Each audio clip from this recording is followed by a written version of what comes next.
l'existence à l'existence. C'est de cette foi-là que Dieu a besoin que nous ayons sous sa parole. Et cela fera fuir le diable loin de vous. Le problème entre les pharisiens et Jésus, ce n'était pas que Jésus allait dans les hôtels ou bien faisait quoi que ce soit. Parce que Jésus connaissait qui il était. Jésus avait foi en lui. Il avait foi dans sa propre parole.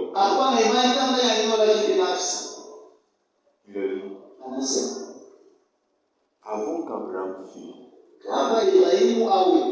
Jésus. Qu'est-ce qui est fait? Ramasser les pierres aux pharisiens. Ce n'est pas Jésus. Mais c'est cette parole qu'il a dite. Parce qu'il a croyé. Même quand il se tenait dans le temple. Quand il a lu le boulot. Il a dit cette écriture s'est accomplie maintenant même alors que vous l'entendez. On l'a pris. Vouloir aller le lapider le jeter. Donc nous comprenons que le problème du diable aujourd'hui avec les fils de Dieu, c'est de combattre nuit et jour afin que vous ne connaissiez pas qui vous êtes et que vous ayez des soucis. Or, les soucis étouffent la sémence de Dieu en vous. Les soucis étouffent la parole de Dieu en vous. Voilà pourquoi vous voyez, vous avez fait 20 ans de le message, mais vous êtes un bébé spirituel. Ce n'est pas que la parole n'a pas la capacité de vous faire croître, mais c'est votre incrédulité envers la parole de Dieu qui vous garde dans cet état.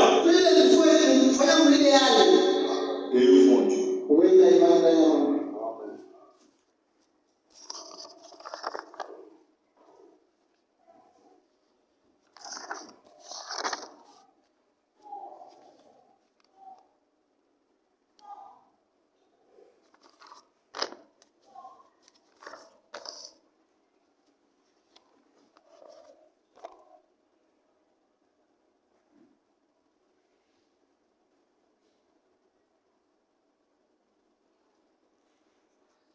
Excusez-moi.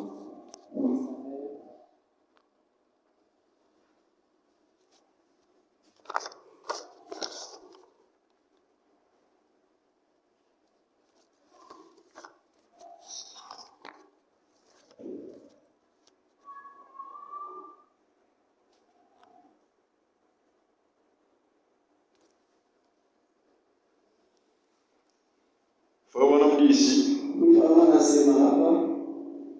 le paragraphe 17. Or, David n'avait peut-être jamais vu une armée auparavant.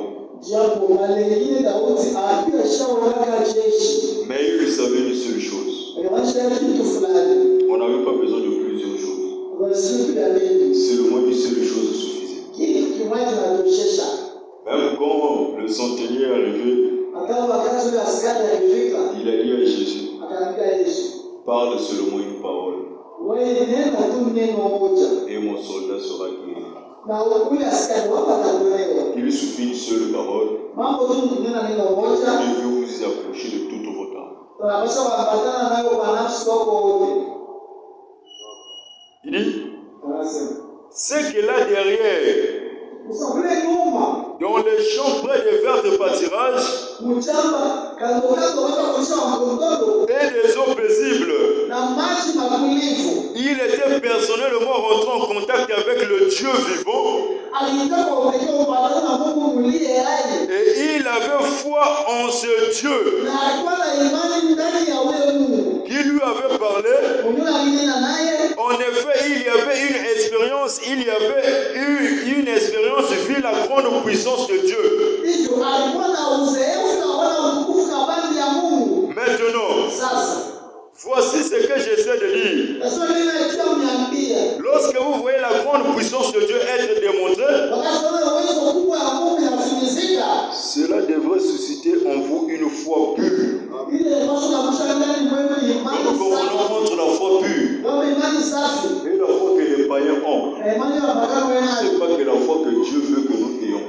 La foi pure ne sera jamais ébranlée. La foi pure est inébranlable. Abraham avait cette foi pure dans la parole de Dieu. Nous allons essayer de lire frère Branham le dit ici clairement. Toujours dans Jéhovah Jireh.